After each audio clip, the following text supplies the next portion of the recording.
let's go ahead and start the planning commission meeting for the Village of Franklin. Can we go ahead and do roll call, starting left to right? Linda Novak. So normally I say Daniel Ferris at this moment because I feel like I'm in court and this is official. But I've found that everyone starts calling me Daniel, but really no one calls me that. So I'm just gonna say Dan this time. Dan Ferris. Stuart Wooters. Pete Alec, present. Paul Bragman, present. All right, thank you. Adoption of the agenda. Do we have any modifications or changes we'd like to make to the agenda? Okay. All right, then can I get a motion to adopt the agenda? Motion to adopt the agenda. Second. All in favor? Aye. Any opposed? Okay. Motion to adopt the minutes from last meeting. Any comments or questions or changes or modifications to the minutes from last meeting? Okay. I'll make a motion that we adopt the minutes. All, a I'll second. Okay. All in favor? Aye. Aye. Okay. Any, no one opposed, it sound like? Okay, so council liaison, we do not have our liaison here today. So I will go ahead and, do the chairperson. Kind of bummed because Kathy this would have been her last one, right? So, all right, well, maybe she'll show up and we can hear from her. So last Monday, which, was only 2 days ago, we had a council meeting, and several points that came up, that are pertinent to us. One is, so since our last meeting, there was clarification that the R3 district is the district in which we're trying to, confirm, ordinance adaptations that might limit people in R3 from exercising, aspects of our ordinances, which we'll be talking about later today. So, but to confirm, it was R3. The other thing that came up is that there is direction that they'd like us to focus on, specifically the fencing ordinances first, as far as it goes with, that plan initiative to, check our ordinances for, exclusions or limitations that are unnecessary to people in the R3 district. Any more background on that, Stuart? My understanding is that, the offsets for fencing might be unreasonably restrictive, and because of the size of the properties. So the offsets need to, either need to be adjusted, or they need to be fixed, or need to be clarified to really implement what's actually happening. So, so that we'll bring that up in our discussions later, some more. In addition, we, from what I understand, that the application for the Exponent cell tower has been suspended until we finish our ordinance, and we have the public hearing tonight to cover that. So that's something to discuss. Obviously, if the public hearing requires us to go back and change things, we can do that still, but it is one of the essential steps before sending an ordinance update to council. In addition, they reviewed the memorandum for the sign ordinance adaptation, and council agreed that we should do a workshop between HDC and planning, as well as council. Maybe not the full contingent, but also open it up to public for comment with regards to the sign ordinance for the village municipality district. So that's another thing that was discussed and mentioned. I think those are the main points that I have to share tonight. Anything from any of the other commissioners?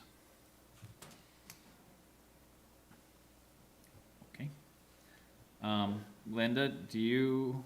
There was Linda? no meeting. No meeting. Okay. And then Kathy, I saw you come in. Do you have anything from a liaison standpoint? I think you covered everything. Okay. Great job. All right. Cool. Yeah, there's tends to be a little overlap between us, right? Okay. Communication update. So Sarah is not here. However, as it turns out, the email she sent to trustees at the Franklin Village email domain is not an active account. So they were not ghosting her. They just never received it. So from a communication standpoint, we requested them to receive the email from her with the recommendations from communication, so they have a chance to review her recommendations, and then we can go forward with either some or one of the recommendations that she provided. So do you all have that same email from July? I believe you should have had access to it in your. Didn't she actually bring it to the meeting? She did. Yeah. Yeah, so I recommend reviewing again, because council's gonna review it, and then we can have a chance to talk about it with them as well. So that's communications. Pickering Barn. So, there was a resolution passed at our last, council meeting, the trustees, recommending essentially that the barn go to Bloomfield Hills. I haven't read the full resolution, but, just, I guess, expressing preference that, the barn go to the Bowers Farm up in Bloomfield Hills. I did receive a call on Monday morning asking from a private individual who's in the process of, or looking into purchasing land in the village. He said he'll know in 2 to 3 weeks, and he would be interested in having the barn placed on that property. And he didn't share full details, but he said it would have access by the public. So, I mean, that's promising. It's the kind of donor who could really make it easy for something like that to happen. And, you know, I'm continuing to work on the process of getting the barn taken down and stored. And, you know, hopefully, I'm continuing on all fronts, I will put it that way, looking for possibilities for the barn and possible reuses. Bowers has barns that are similar to that one on their property as well, right? Yeah, it's not quite as old. Right. Yeah, and, you know, that location is also very, you know, it requires buy-in from the school board. Right. So, but I will say, there's another incredible example of a local barn called Edge River Barn, right at 12 Mile and Telegraph. Has a very similar history, purchased by an individual, and he's a retired dentist. He's been bringing it back. It's remarkable what he's done to the inside of that barn. And he's 2 kitchens in it. He does have events at it.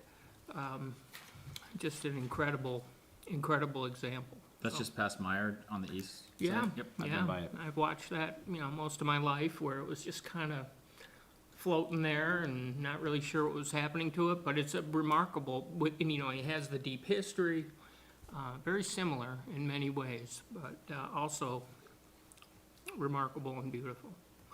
So, that's it. Thanks, Pete. Yep. Okay. Any other comments for, okay.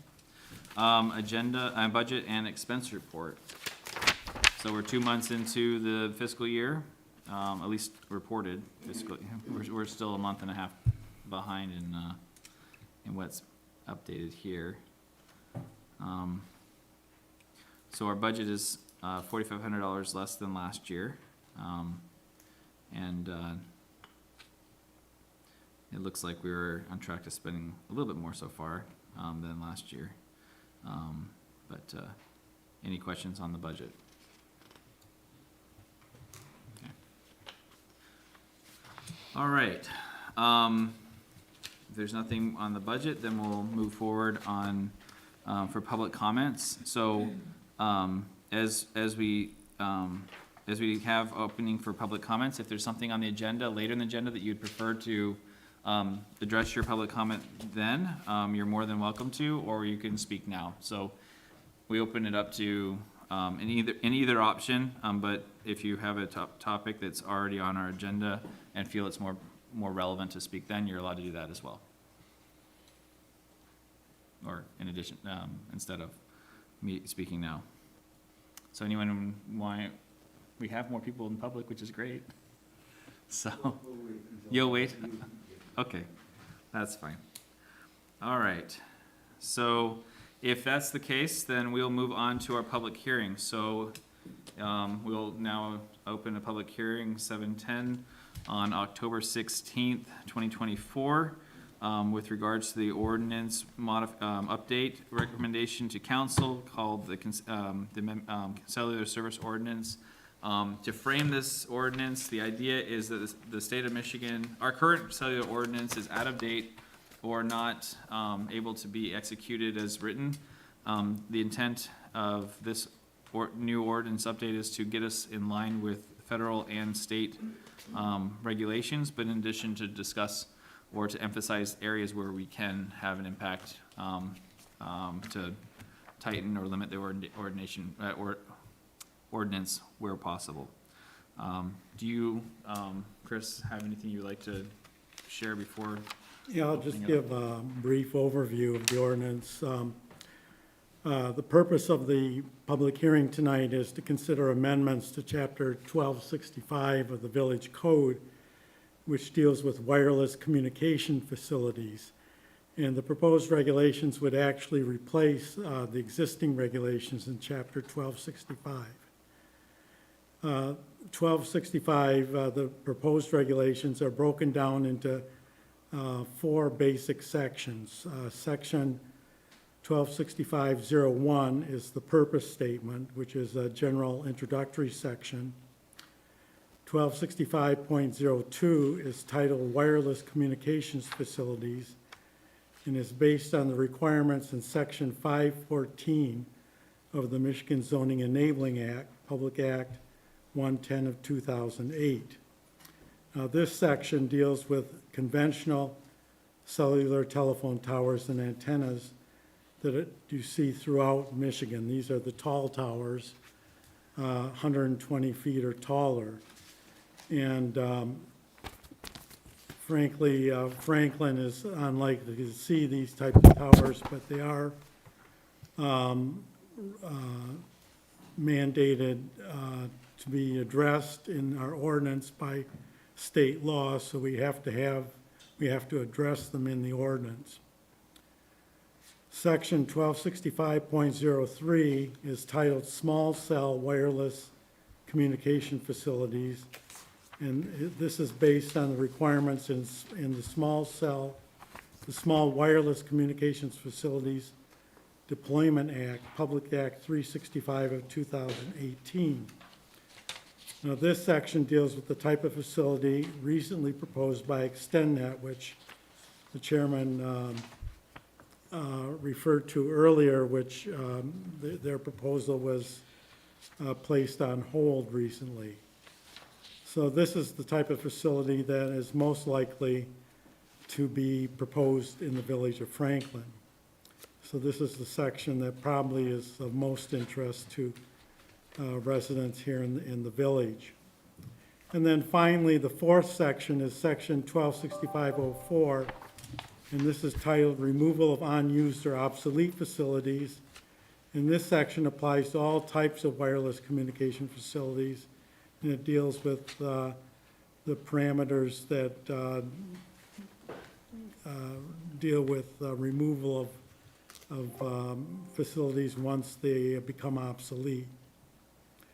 Now, the approval procedures and many of the regulations set forth in Chapter 1265 are prescribed by the state laws that I mentioned. Where the state laws provide leeway, we have incorporated some, if not quite a few, of the regulations currently in the village code where they are appropriate. And we've gone over that with the Planning Commission in detail in previous meetings. In addition to the revisions in Chapter 1265, revisions to Section 1268.28 of the Village Code are proposed regarding proposed fence height of 6 feet and fence materials being chain link for the enclosure of wireless facilities. And that actually applies primarily to the taller wireless communication facilities because the small cell wireless communications facilities generally are not enclosed. So the fence regulations apply to the taller ones. So that gives you a general overview of what the regulations involve. Okay. So as part of the public hearing, we've, as a planning commission, have reviewed the ordinance previous to this meeting, and hence we're able to call the public hearing. So for those in the public who wish to make comments and statements, this is your time and your chance. So.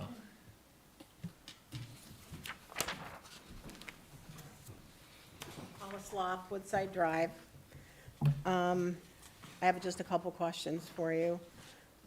Regulation of the number of nodes that can go on a pole. You know, Stuart, we kind of talked about that at the council meeting, and are you gonna have some kind of approval of how many nodes they can put on a pole? Because, I mean, they've got 16 ports.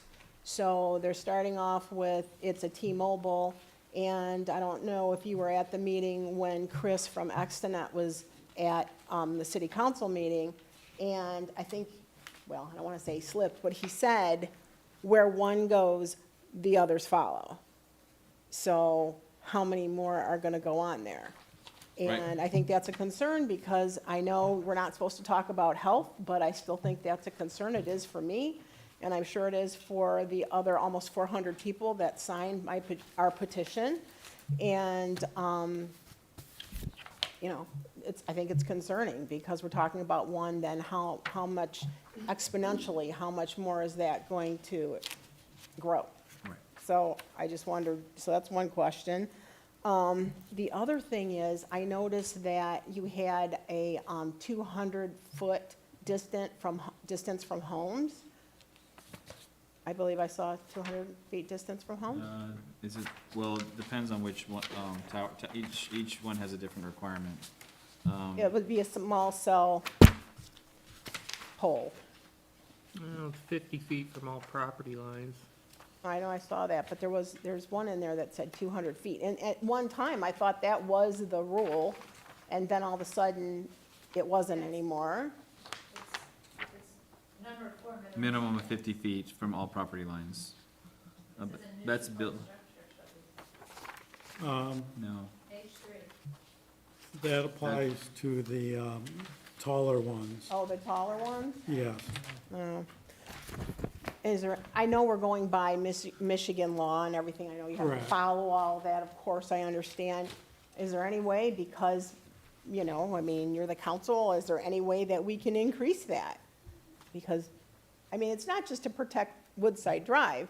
I mean, by you doing this, you're protecting everybody for all the future poles that are gonna go up, and most people aren't gonna come and fight for this. Right, right. So we're here, let's fight for everybody while we're doing it. So, anyway, so that's a question, can we increase that at all? And, let's see what else. I guess that's about it. I mean, do you have any idea where they're going to propose to put, I mean, they pulled it, you know, I heard from the attorney the other day, and he said they pulled the, I mean, obviously you know that now, the application, but we know they're gonna do, they're gonna put in another application. They need a pole somewhere in that vicinity. So how much leeway, and you know, like I said to Stuart the other day, because we don't know what their requirements are, how can anybody help pick? Not that I'm qualified to pick, but if we had an engineer or somebody, we need to know something, and I guess they don't have to tell us anything. You mean from a demand standpoint? Well, Or- not from a demand standpoint, but why are they saying it has to be so many feet? When you have like, you know, Roberts Drive, which is, you know, 1,600 feet from one, and then you have something else that's like, if you're in the downtown Franklin, you have two poles that are right next to each other Right. in two different spots. So it's, I don't understand, you know, why are they so close and why are those so far away? My guess is they're gonna put another pole between, and let's say it's not Woodside Drive, but between, let's say, Woodside Drive and that Roberts, I mean, it's a huge distance. So even if they put that in, they're gonna put another pole in there. And we know that the attorney said, last time he was here, they're putting more poles in. And he basically doesn't have to tell us, you Right. know. Until much the about it, application but- is, until the application is Yeah, filed. of right? course. So I'm just wondering, this next position, are we gonna have any chance of getting any kind of input to where it's gonna go? Are they gonna try to put it back in that triangle? Or, I mean, from my understanding, if they had a placement and then they pulled their, application, it's a 2-year waiting period before they go back in the same spot. I don't know if that means if they move it 75 feet, then it's not the same spot. I don't Right. really know. Right. You know. Well, that's a good question, because, Chris, if they withdraw the Yeah. application rather than it's denied, can they reapply in the same location within Oh, 2 Yes. years? yeah, the, yeah. The 'Cause it wasn't the village denied, it was- attorney ruled on that and said that, that didn't apply, that state law overrode Right, that particular part of the village code. okay. But I can answer some of the other questions. Great. In terms of the setback, that's one that's very clearly spelled out in the state law, and it says that if you don't have a setback for other utility poles, then you can't have a setback for this type of a pole. Wait, so you're saying that our current utility poles does not have a setback? No. Okay, So we're stretching it to even have a 50-foot setback. and that's our current code of the Right. utility pole is 50? Right. Okay. So, Would that, so if we were to change the utility pole code to further, a larger setback, I mean, I think we'd probably run into violations of existing structures if we were I to change think that, throughout the entire village. yeah. Cause I have neighbors who have, electrical poles that run like right behind their house and easily within close to 50 feet of their home. Yes, I think, Okay, I don't think that's one that can be changed at all. I think in terms of the location of the poles, they have submitted what they call propagation maps right, that show in a general location where they want to place the antennas. And they have leeway within a certain distance. 75 feet, yeah. Well, no, I think it's beyond that, but, I think it's beyond that too. He was saying he would, Yeah. the attorney was saying he would be willing to move it. When they were talking about putting it in a triangle, they would be willing to move it 75 feet oh, I. if we wanted to move it 75 feet. Well, they did the exact same thing and moved it over 168 feet across the street, but then they have to do their plans again, and they don't want to do Right. those plans again. But they could It's do all it. a- It's still gonna It's a work. big puzzle that, Yeah, you know, that all the poles that they want to put in, they all fit together in this big Sure. puzzle of propagation maps. Yeah, and- yeah. that's There all, are those that's all spots. based upon the models of the equipment they have today, right? Right, right. So, In terms of the number of nodes, I think that's another area that we don't really have regulatory authority. That's something that the federal government has authority over. but what about the ability to, request an application every time they add nodes to the existing pole? You can require that, yes. So, I was looking, I'm trying to find that application for it. Well, the application information is on page 7, 8. 5.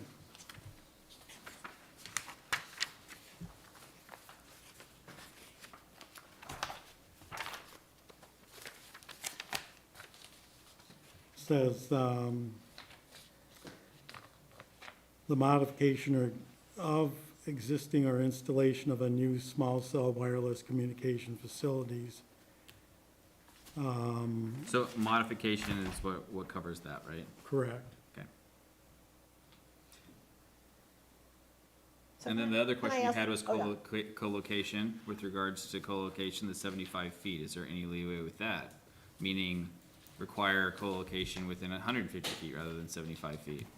So to minimize the additional cell, so on line, 2.2, requirements D, point 2, where it says, if there is a usable existing pole within 75 feet, the applicant shall pursue co-location. Do we have flexibility on that number? I think that's part of one of your questions. No, No that's flexibility. not the law, state law. So my last question then, if I may, when it comes to, when they come back with their application, I mean, obviously, I've been going back and forth with the guy, you know, with the attorney, and, you know, they're very, they can do what they want, they know they can do what they want, they know they have the state on their side, they have all the money on their side, I get it. But, I'm also here to give them as much resistance as I can. That's just the way it is, because I don't want that on my street. And, but I also want to be cognizant of who else does it go next to? If you move it off of my street, are we putting it next to someone else? Is it going to be too close to them? Do they have children and they're going to be affected? I don't want to throw anyone under the bus. I just want to make sure we do the best for everyone on my street and everywhere else. And I mean, I talked to neighbors when I had those other placements, because I don't want to be the person saying, where are you going to put it? What do I know about this stuff? Right. But I got kind of stuck with that, and that's fine. So I started talking to different people, and some people don't care.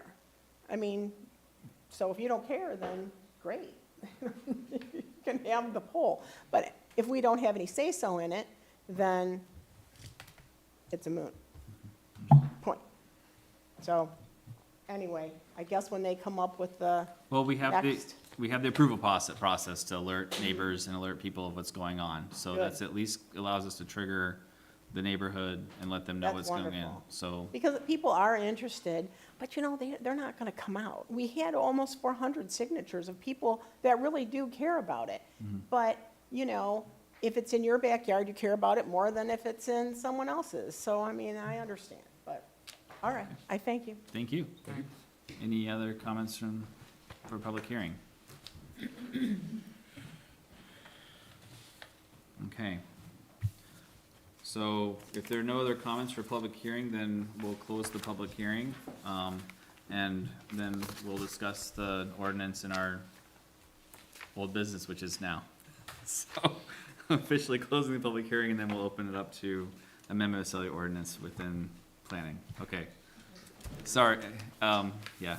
Sorry, I laughed because it was closing and opening like immediately. That's why I thought it was funny, not any other I reason. thought it was funny too. I was laughing on the inside. Okay, good. I just want to make sure, sometimes I laugh and people are like, well, that wasn't appropriate, you shouldn't laugh at that. And I was like, oh, but this is what I was laughing at, so, anyway, I'm an engineer, forgive me. Social cues are not one of my fortes.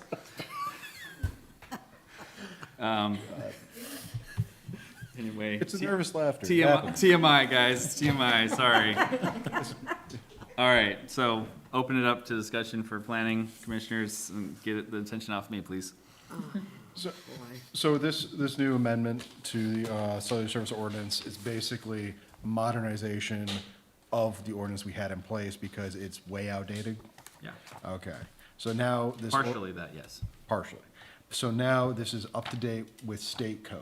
Yes, it is. Okay, so regardless of what we discuss, realistically, this needs to be passed to be accepted by the state. Well, For us to be To be recognized by the state. consistent with the state To be law. consistent with the state, okay. anything that any teeth that we put in here that was an addition or restrictive that beyond what the state has. Yeah.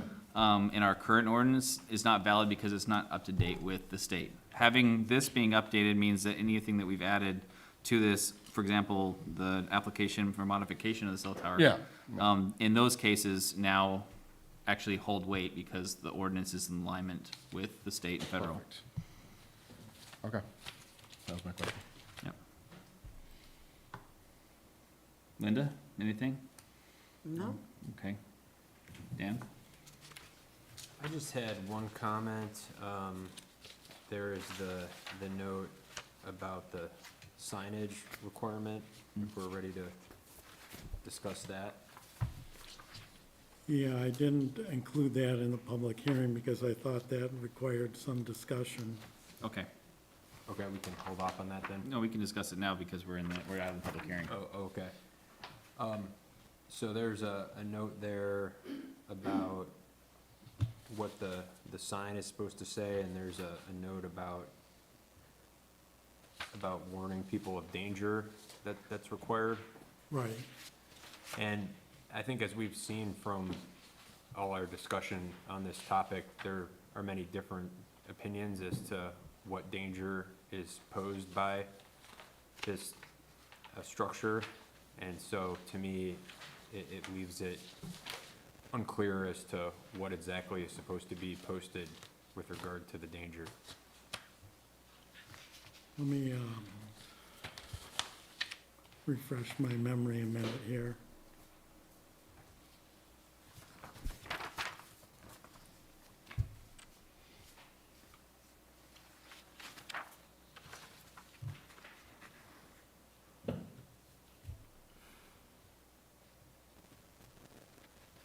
Trying to remember where we had that sign requirement. You mean in this? Page It's page 4. 7, number 15. And page 4, number 13.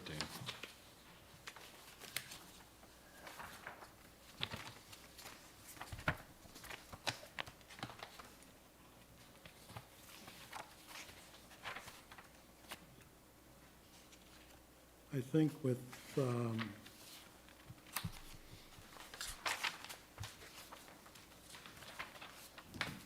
So you're just defining it to be similar to what would be consistent for a property sign, essentially, right, in our sign ordinance. right. So let me just, I think, Dan, your point, maybe I'm speaking again for you, but, is the message on the sign was not brought up in, is not part of that the ordinance verbiage, right?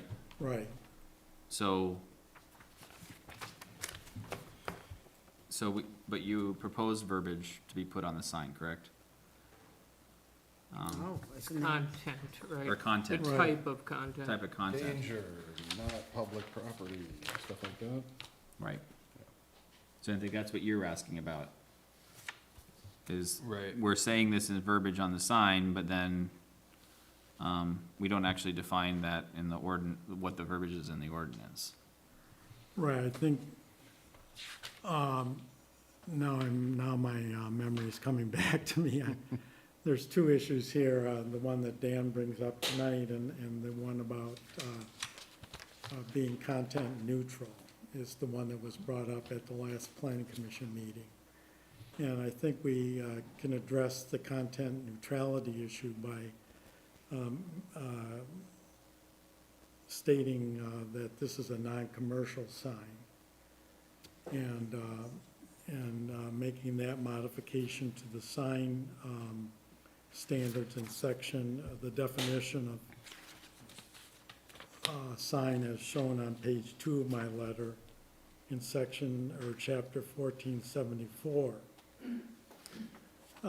With respect to the danger issue, I'm not sure what the danger is, except there may be some electrical components associated with these facilities, and also with the taller ones, I think there's also the danger of some ice falling from the taller antennas. Mm-hmm.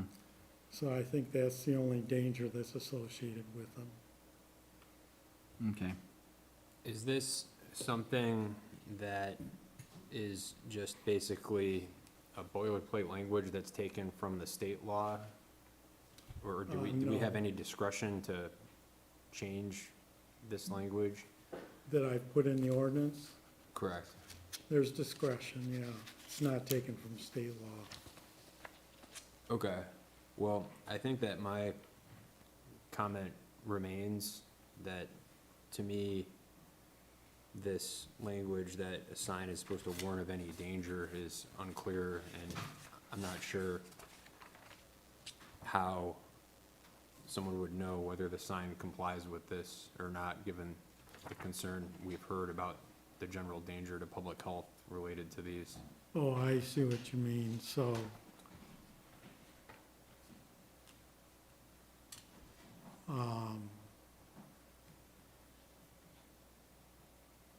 So I guess what I'm proposing is we either get more specific about Or take it, what the warning should say, or just take it out because it's Yeah. opening a can of worms.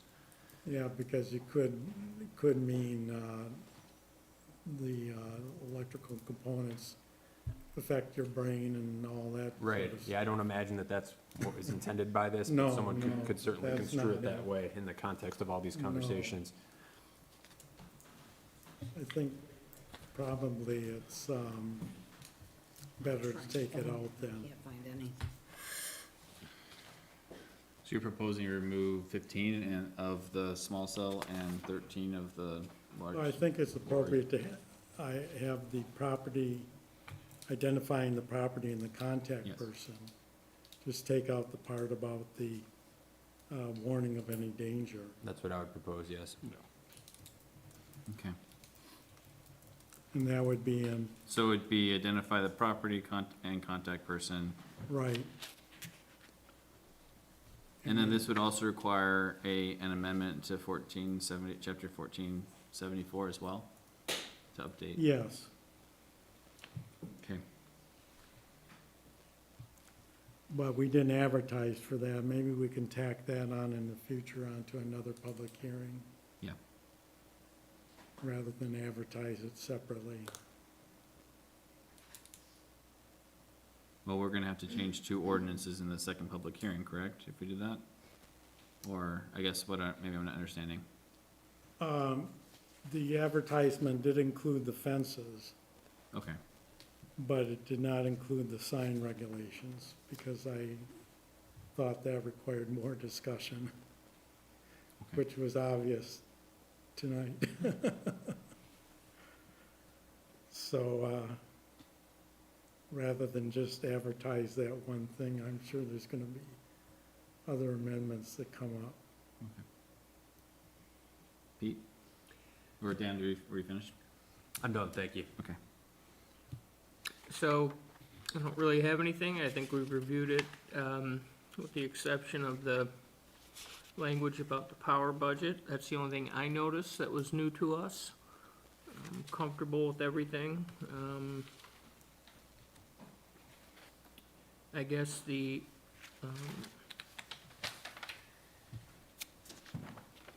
fence ordinance would need to be modified as well as well as this ordinance.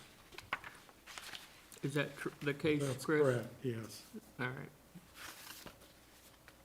But I'm comfortable with it as it is.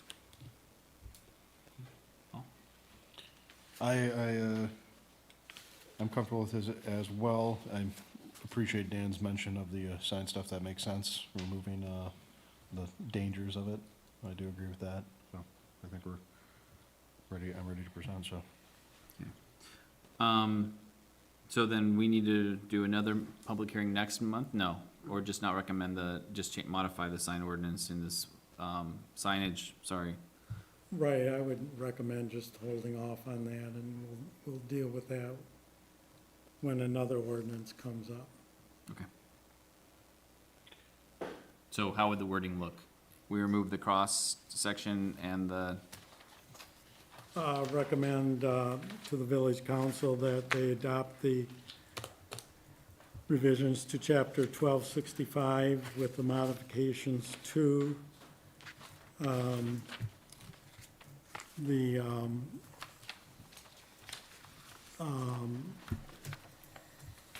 item, to the C13, C13 and, I think that is D15. D15 regarding signs, and also recommend to the village council adoption of the amendments to the fence regulations, section 1265.28, and subsection B2D, and B4 as outlined in the letter from McKenna. Yeah. So I'll make that motion as stated by Chris. I will second that motion. All in favor? Aye. Any opposed? Okay, motion carries. Thank you. We'll make the recommendation to council. I'm sorry, Pete, before moving on, I just wanted to mention something Pete brought up, and to clarify for the public. So, if you hadn't had a chance to read it though, the number 13 in section D, it says that radio frequency emissions for small cell services, I don't know if you had, just to emphasize, the applicant shall annually submit to the village administrator a report that provides peak monthly power outputs as well as a list of maintenance operations related to the facility in the previous year. So the point of that is to see how much power is actually being distributed, at the cell node, so that the neighbors know kind of what to expect, so. All right, we'll move to the next point of old business, so discussion on pathways.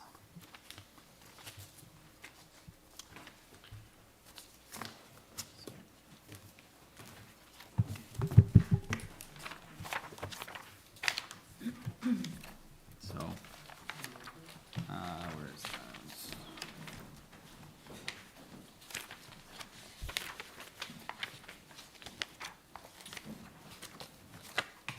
So I think we're missing, I guess, points for pathway discussion Yeah, we today. really, we don't have a write-up on it or anything. Yeah, Wasn't that Pathway Sarah's, was she doing that? she was helping with that, but that's also on me a little bit too, because we have resurrect some of the old documentation we have from that. So I just knew she had it all. Yeah, I think, yeah, she does from her, for the previous group, pathway discussion. Yeah. I think the points that we talked about last month had more to do with, scenic court, I believe, and then the Irving, path by the ball fields, that's also, consideration, but, let's, I don't know. Do we wanna discuss it? I don't have anything else really new to share I'm motion to table discussions until next month. next month. Okay. All right, any second on, I guess we don't need a second, we're essentially modifying the agenda, so, so can I get a second to modify the agenda to table this then? Anybody? Second. Okay, all in favor? Aye. Okay, all right, thanks. All right, so we'll move on now to, which I think is pertinent to our other visitors, which is consider the separate rules and regulations for the historic district R3 lots. So Chris, would you mind, just reading or sharing the memorandum you? Right, I obviously didn't get the information about the fence ordinance, so I haven't addressed that yet. But I've addressed several of the others in relation to the R3 district. The first one is the regulations governing horses and other equine. And the regulations governing horses and other equine require a minimum of 1 acre of open pasture for each animal. The pasture may not include any buildings or structures except for stable, driveways, utility facilities, etc. So in essence, because of these acreage requirements, horses and other equine would only be permitted in the RE, RL, or RM districts, which have the larger lots. So I don't think any action is required with respect to these particular regulations in the R3 district. Then in the regulations governing chickens and ducks, they are currently permitted in the R3 district, but not the R4 district. It's questionable whether any parcel in the R3 district could comply with all the setback and location requirements, which I've outlined at the bottom of page 1 of my letter. I haven't done analysis of every lot in the R3 district, so I can't say with total assurance that none of the R3 lots comply with the setback and location requirements. So if the planning commission believes that chickens and ducks should not be permitted in the R3 district, the action that should be taken is that the second paragraph in section 612.24A should be revised by deleting the words R3 medium density residential district. And then in the outdoor lighting regulations, based on my review of chapter 1230 of the village code, which deals with historic district, new outdoor lighting regulations in the historic district would require HDC review, although the regulations in chapter 1470 do not currently indicate this. So the introduction to section 1470.10 approval process could be revised to read as follows. Approval of proposed outdoor lighting shall be required as noted below.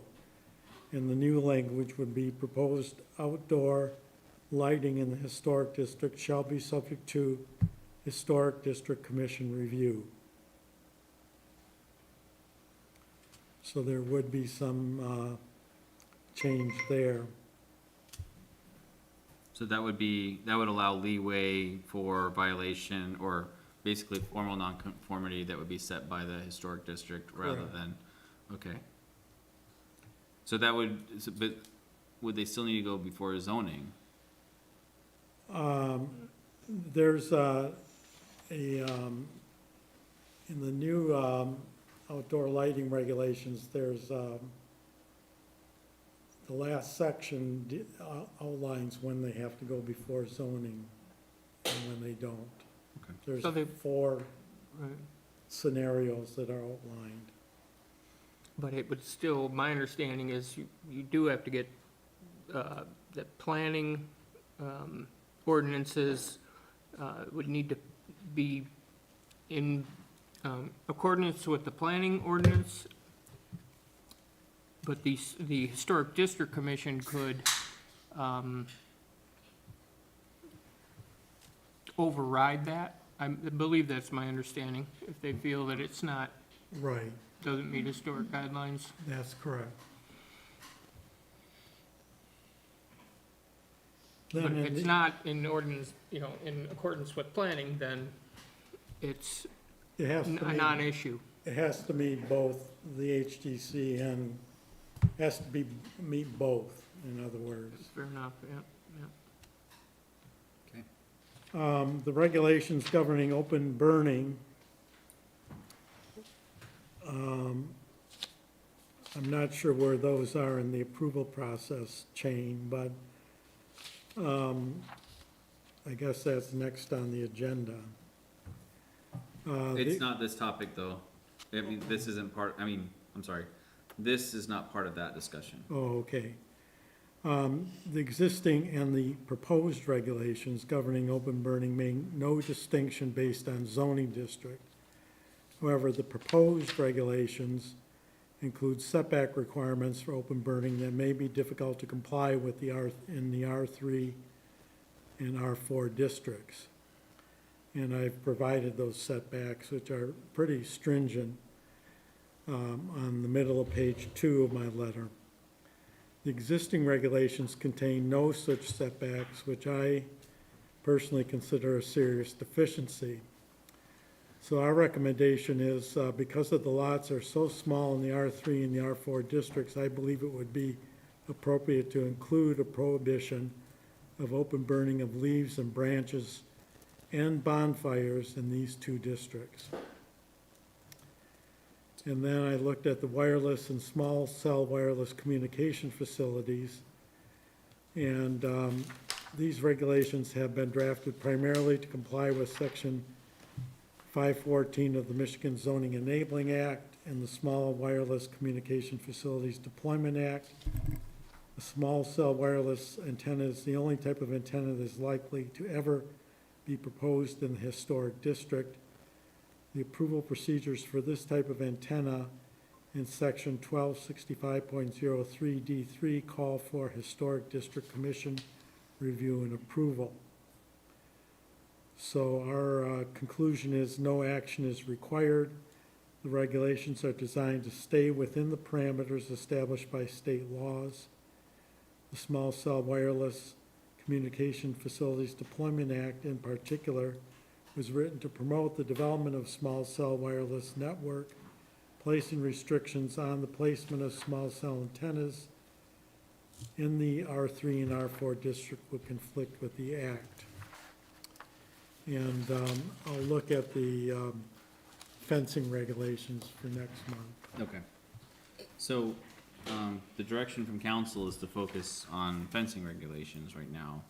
Okay. Even though, thank you for looking at this, because this is part of the activity. This was the ask last month, so you did not deviate from that ask. Okay. I appreciate that. It was not clarified to me until Monday that they're asking us to focus on the fencing ordinance as All well. right. So, comments or discussion on this point specifically? Yeah, I just have one question. You mentioned horses and chickens and ducks. Is there anything about chihuahuas in here? Because I have a couple of chihuahuas who live with me for some reason, and I wish they didn't. And it would be convenient for negotiating with my wife if we could just zone them out of the village. Sorry.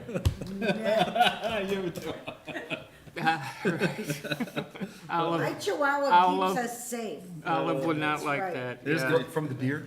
Turkeys. You're even outruled them here too. Sorry. I'll write that in the next amendment. We do, yeah, we'll work on that. We'll put that for next year, Chihuahua. I, ordinance. I will say that there Because mine is, is out of her mind. there is at least one property that is large and can have chickens and ducks, for what it's worth, in the historic district. Yep, yep. And I had a question. Did we not draft setbacks? Didn't, We did, yeah. Yeah, oh, yeah. thank you. Oh, yeah. They were removed by council? No. No, They weren't. I've listed them there. Oh, okay, I thought it said that, So the 50, 75, and 25. The question that we were given originally was, is it one, too restrictive because of the setbacks, because maybe they're not applied directly for the R3? So should we ease the setback in R3, to either make it more possible or flexible? I mean, with horses and equine, obviously that, you know, R3 isn't the only one that would be limited in this case. But then the other question would be, is there something that we've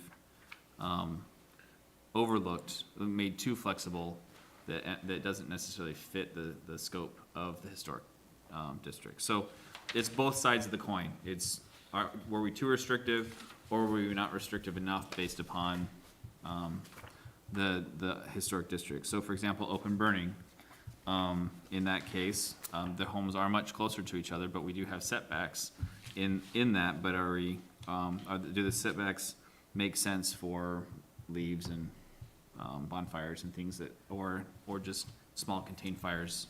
So I think right now we don't have setbacks. They're Oh, sorry, we had proposed them, but they were never enacted, right? Yeah.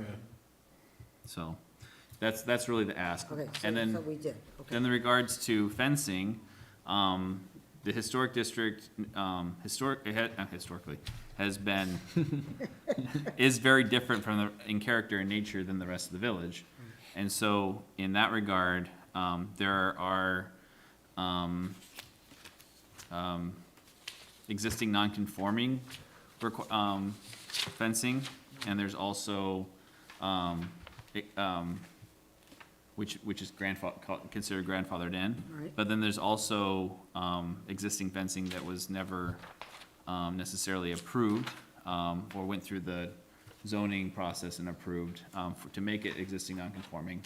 And in that case in those cases, is it because, the historic district or these smaller lots, should have been allowed to have or be modified for fencing to allow better offsets or less restrictive offsets, or should they be maintained as is? And so that's part of the discussion that we need to have. So that's, which we don't have in front of us today. However, I have a feeling the public is here, would like to also address this, if that's okay with the commission, to have them talk. Yep. Please. All right. Good evening. My name is Daniel Schub. I live at 32334 Franklin Road. At the October council meeting, the council changed their request to review and consider separate rules and regulations for the fences setback in the historic district from R4 to R3 lots. Unfortunately, it appears that some trustees care more about accommodating one family than the interests of all residents and the appearance of the historic district, even at the cost of changing the ordinances for the whole historic district. Most of us know that the council requested this because of one family on the corner of Franklin and Carroll Avenue, our neighbors on the north side from us. This is not a dispute between neighbors. This is an example of why we have the ordinances in a way they are written and should not be changed. I'll give you a brief review of what has transpired so you'll better understand the situation. Our neighbors want to replace their deteriorated, dangerous fence, which is village determined is beyond repair, with a new one, and they want to move that new fence even closer to the side of our home. And that is a 6-foot fence, privacy fence. This is not allowed by ordinances. This new proposed 6-foot privacy fence is a spite fence to annoy us, block our view, obstruct the passage, and most importantly, block our family's escape from home if there is an emergency. They applied to ZBA twice, in January of 21, and they were denied. They applied for the third time in July of 24, and the request to review the application again was denied pursuant to, I'm not going to read all the legal stuff, but this issue is now at the Planning Commission. An attempt to change the ordinances so they can have the fence they want. Two of the reasons ZBA denied the request were finding that the new fence height would be 6 foot and it would be located too close to our home, creating a safety issue affecting escape from the house in case of emergency and the ability of police and emergency responders to access the property from the north side of the home. The fence they have now sits 2 to 2.5 feet from the side of our home, and the minimum required 1 foot setback from the Heenan's property line, leaving just enough space for us to maintain our property, for emergency responders to access the north side of our home, and for us to escape the home if there's a fire inside. We have windows on that side of the home.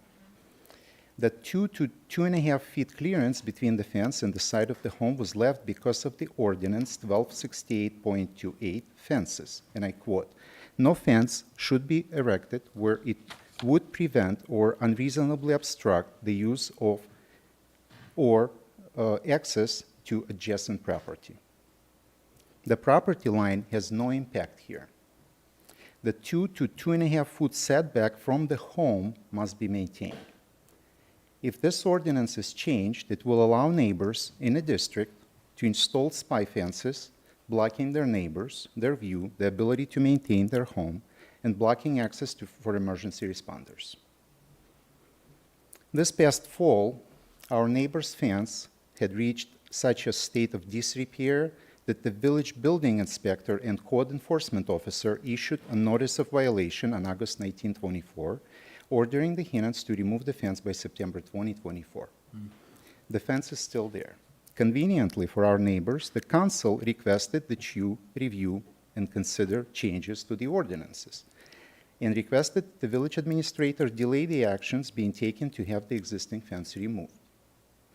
A change in the setback requirement may allow a replacement fence to be located differently. It will not, however, excuse or grandfather the presence of a fence the village has ordered to be removed.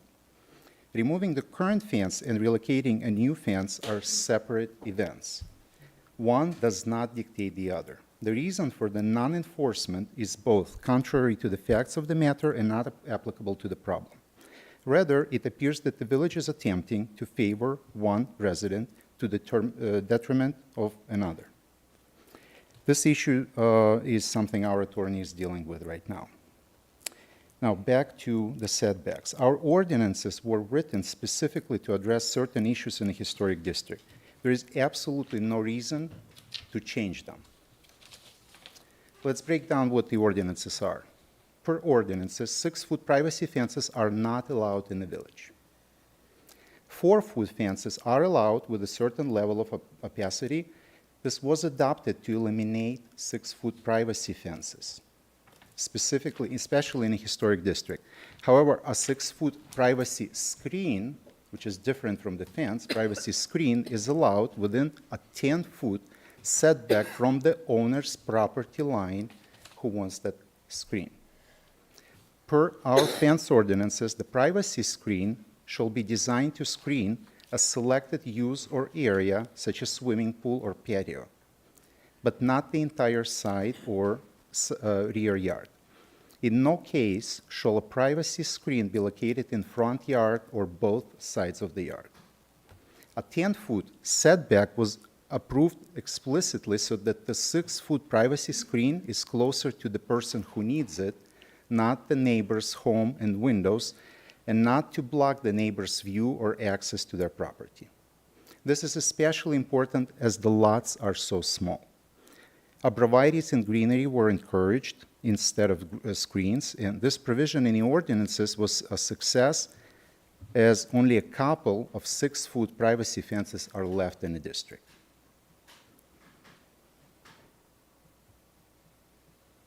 If you change a setback for 6-foot privacy screens, you will ruin the historic district. Imagine what the district will look like when all residents with small lots begin installing 6-foot privacy screens and fences on their property lines. And then, if there are no setbacks from the property line, how can the owner maintain the side of the fence to which they have no access to? The setback from the property line must be at least a few feet for the owner to walk around his or her fence without trespassing on neighbor's property. There may be unusual circumstances where non-conforming fences may be allowed. However, those cases must be examined individually, which is why we have ZBA. We can't just change the ordinance and give the green light to everyone to install 6-foot privacy fences or screens. And the only setback you might be considering is for the 48-inch or 4-foot fences allowed in the village. Those fences only need a setback if the property lines are very close, like our property and many lots in the historic district, and the fence to be installed is too close to neighbor's home. Therefore, as I stated before, we have an ordinance stating the following. I quote, "No fence shall be erected where it would prevent or unreasonably obstruct the use of or access to adjacent property. The building official may require a fence to be set back up to 2 feet from a driveway or a property line to provide for the safe passage of pedestrians, bicyclists, vehicle traffic, or for other safety-related concerns." End of quote. If you change the setback, you will create irreparable harm to the residents and the properties and place the safety of the residents at risk, as their escape route in case of emergency and access for emergency responders will be blocked. And to conclude, the main question is, why would you want to change the setbacks in a historic district? It only makes sense if specifically done to accommodate one family. Is this the reason pleasing one family to detriment of others worth ruining a historic district and creating irreparable harm for many residents who will be affected if these changes are adopted? Since we are an example of residents that your decision will impact directly, please let us know if you have any questions. We'll kind of stick around and be happy to participate in the conversation. Thank you. Thank you. Thank you. Thank you. Just, I'd like to address a few things really quickly, that's okay. So,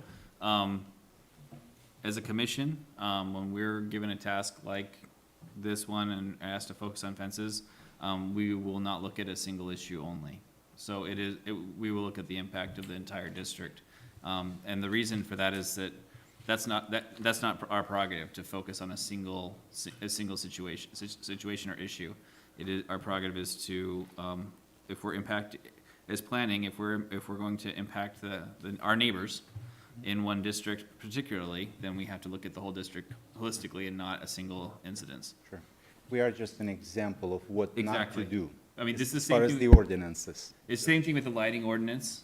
It may have been a few neighbors that were not content with the way the lighting ordinance was being implemented or executed. But it did require us to go through and look at the whole village and not the incidents situations that were occurring. So I just want to let you know that that's the way, that's the lens we will look through not at a single incidence. Okay, thank you. Mhm. Yeah, feel free.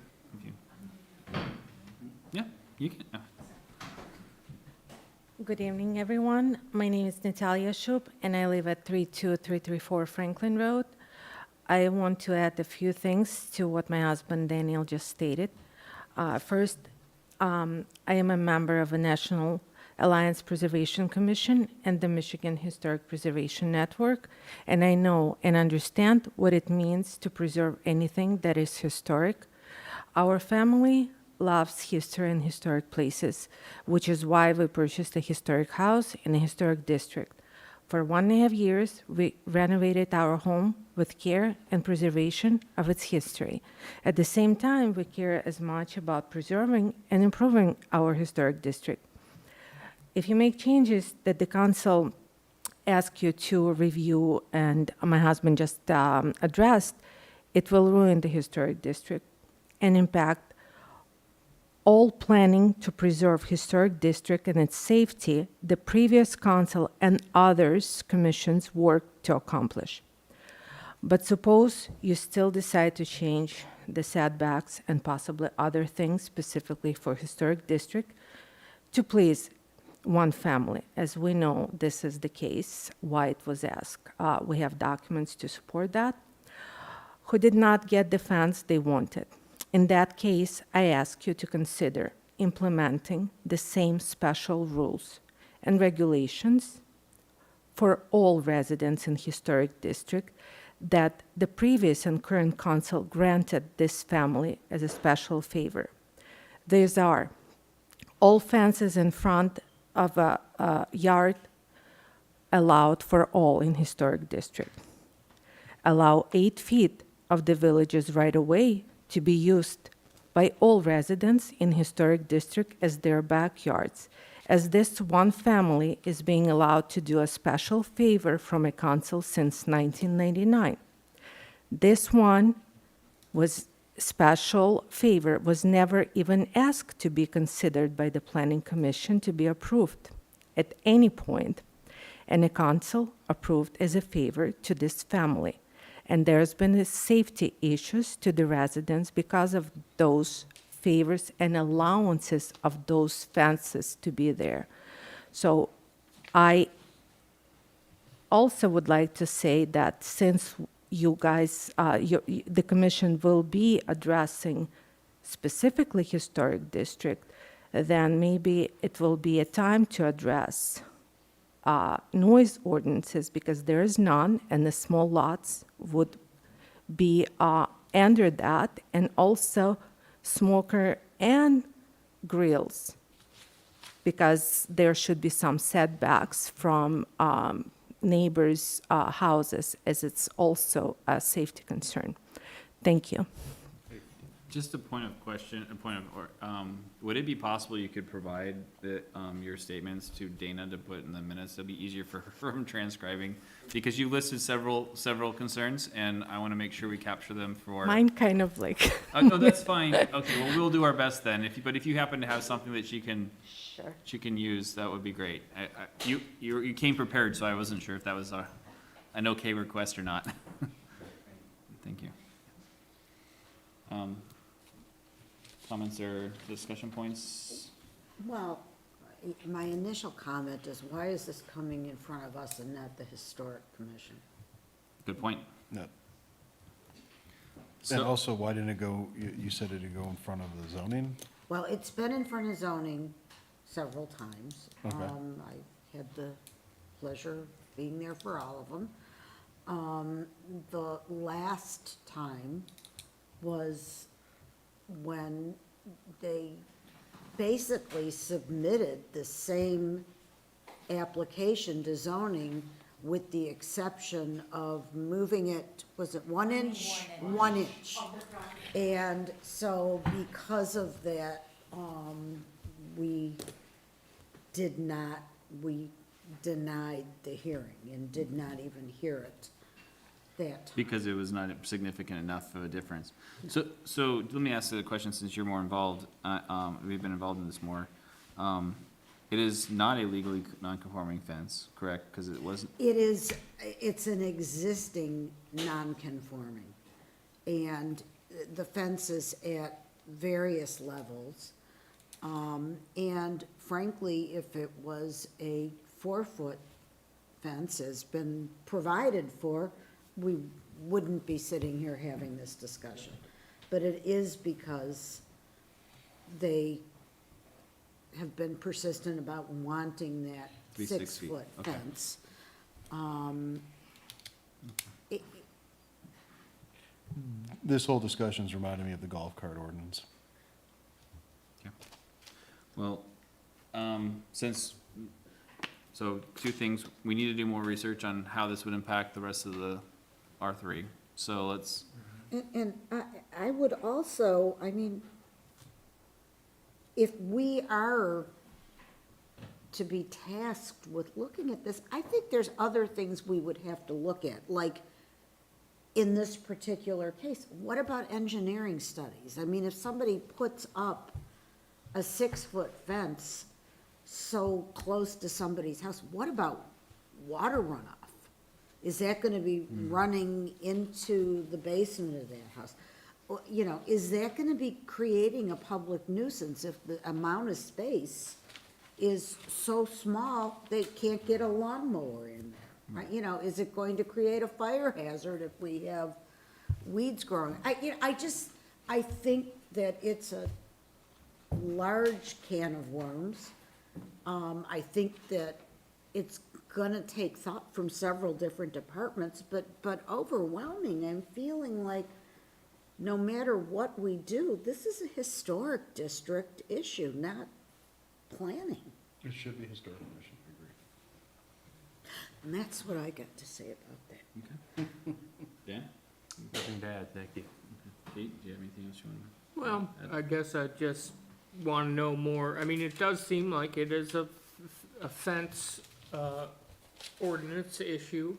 And if we're going to try and make a holistic decision on the whole historic district, that it'd be helpful to review the ordinance, maybe have Chris summarize the relevant issues here, and we could take a look and see if they're reasonable, or try to evaluate them on their merits. So I had a similar thought with you with regards to historic district also, as well as Pete's comment. I think it is important that if we do make any changes, that they need to be involved in the discussion and invited to our meetings to be part of that discussion. And whether that be, the chairperson or their appointee, to be present, or if it means that we have a joint workshop with them in addition, that would be something we need to consider. And that's part of one of our goals, is to coordinate better with them, so I don't think that would be far out of line to include them. These are the types of ordinances modifications that warrant this kind of cooperation. So, okay, so, if there's no other discussion points, I feel like the direction is let's explore, like what Pete said, what did you say? I heard you say something, I liked what you said. It slipped my brain. I'm so sorry, I figured you'll remember it better than me. Just the relevant fence-related matters in the fence ordinance. Because we just changed that ordinance too. We did a little bit ago, Yeah. It's been a while, for for garden fences, a little bit. More cigarette fence, yeah. Yeah. And then also in addition to reaching out to historic district and, inviting them to attend or have a delegate to come and attend, for part of this conversation. So, okay, any other discussion on this point? We can move to the next topic. All right, thank you.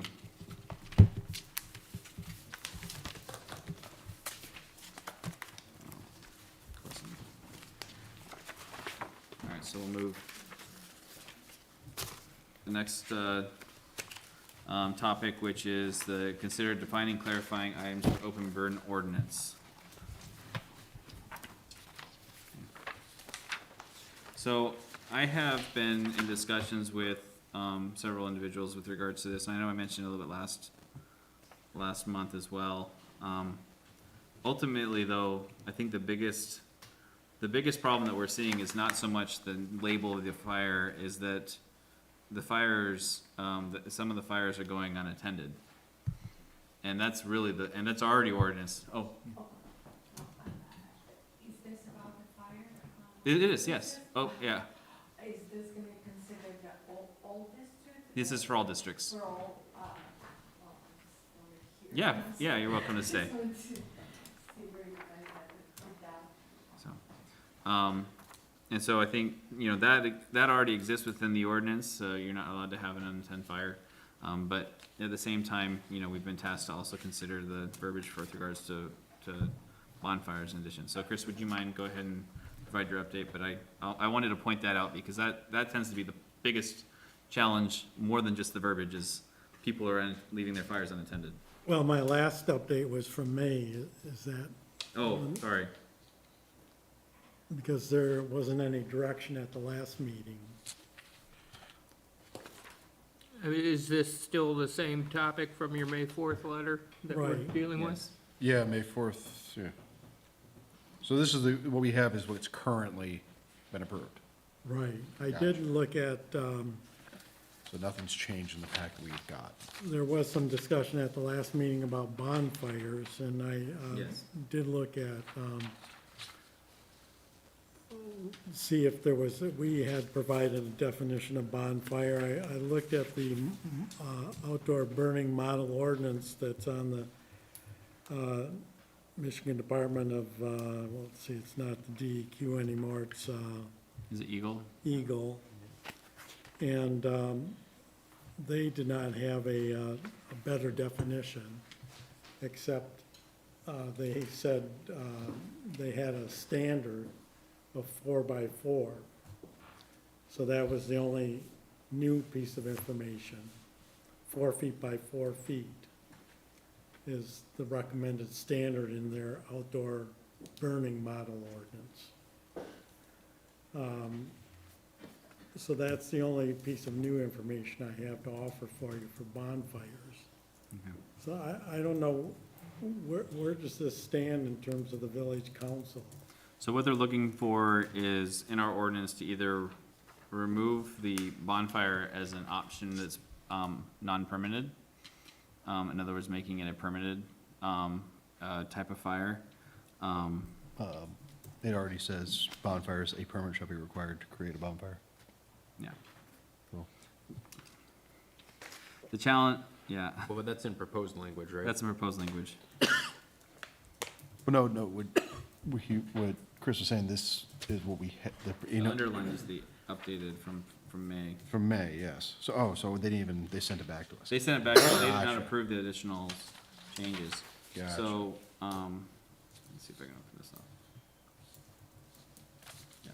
So in the current ordinance today, it says, bonfires and campfires, which, are used in conjunction with civic, social, and athletic events are allowed without a permit. That's the current ordinance. Yeah. And so the verbiage that we're being asked to consider is, whether or not we say campfires or, so here's the situation, that we're seeing as occurring in the village. In addition to fires not being attended, leaf fires are being put into a ring and then lit on fire and then treated as and then categorized by the code enforcer as a bonfire because it's inside of a ring, so, and no longer an open, burn. And so the question then is it count as a bonfire in that situation and allowed without a permit? Even though effectively what they're doing is, burning leaves. Yeah. So that's why, I mean, bonfire is typically, like it says here, or campfire is in conjunction with a civic, social, athletic event. I mean, this is, in some cases, it is a person with a backpack blower blowing into a ring with leaves, alone.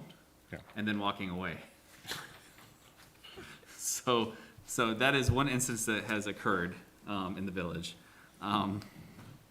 Which does not meet the spirit of the law, but has been considered a bonfire, which means it's non-permitted. Now, I will say, though, that the permitting process is not onerous. It is literally going to the fire department's website and filling out, I will be burning during these times, in these days. And if, then the fire department is allowed to, if they choose to, check up on that fire to make sure it's following the guidelines of the ordinance. But that's where, so ultimately it also comes down to is we have no teeth. I mean, if someone's if they're in violation, the fire department will put it out. But ultimately, there's nothing to stop people from really doing this, from violating the ordinance. So, Well, as is true with all ordinances. which is true with all the ordinances. This is the challenge we have in our village, right? But can you clarify, are we talking about one instance where this has occurred, where No, someone? what we're calling, I think the challenge is that it's not being considered, it's not being enforced as it's written to date. And some of the argument that people are making about it not being not just this instance, but the fact that the word bonfire connotes something in people's minds and it's not permitted is basically giving neighbors a free rein as to, if I keep it in a ring, we're good to go. There's no social event required, and even though that's what the ordinance says, and so, usually there's a purpose to a bonfire or a campfire. I feel, I'm sorry if I'm talking in circles, I feel completely dumb now because it's like, what I'm reading in front of us makes complete sense to me. But this is what we wrote and submitted to council previously that they did not pass. Okay. So, at this point, here, let me hand you the ordinance, the existing ordinance, you can look through it. Cause that's what's written to date. Is this the open fire, like leaves burning and everything like that? So currently, we've been asked not necessarily to address leaves and open burning. We already wrote an ordinance that's supposed to address that, but council did not approve it. And so, but what council has asked us to do is to make a recommendation with regards to bonfires and campfires. Does that make sense? It does. It just, I don't know why they would return this to us then, because it answered all their questions. They're just asking now. It did, Okay. but it went further than they wanted. Okay. Who knows? So they wanted it more targeted with regards to bonfires and campfires, is how we address it.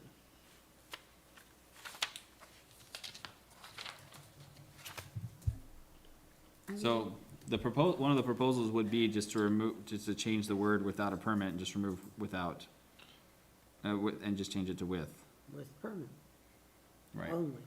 Mhm. I mean, people have fire pits, they have lots of options for setting things on fire.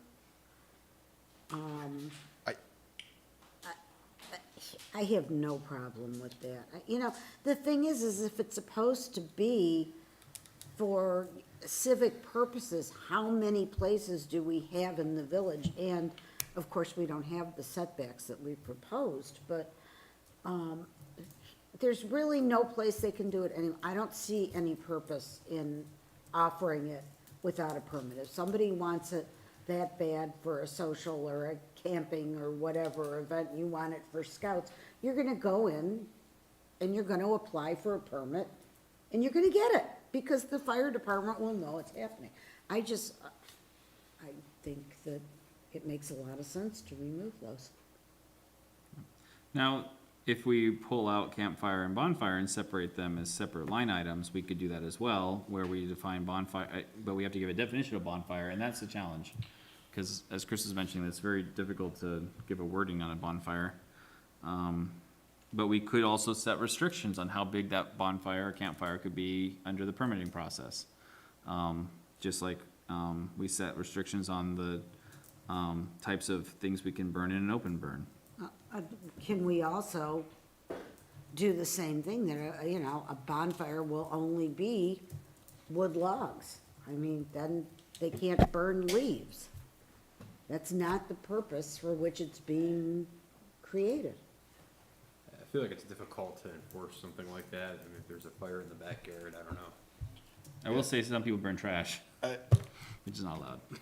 And with the technicality, when I start my bonfire, I usually use dry leaves as kindling to get the wood going.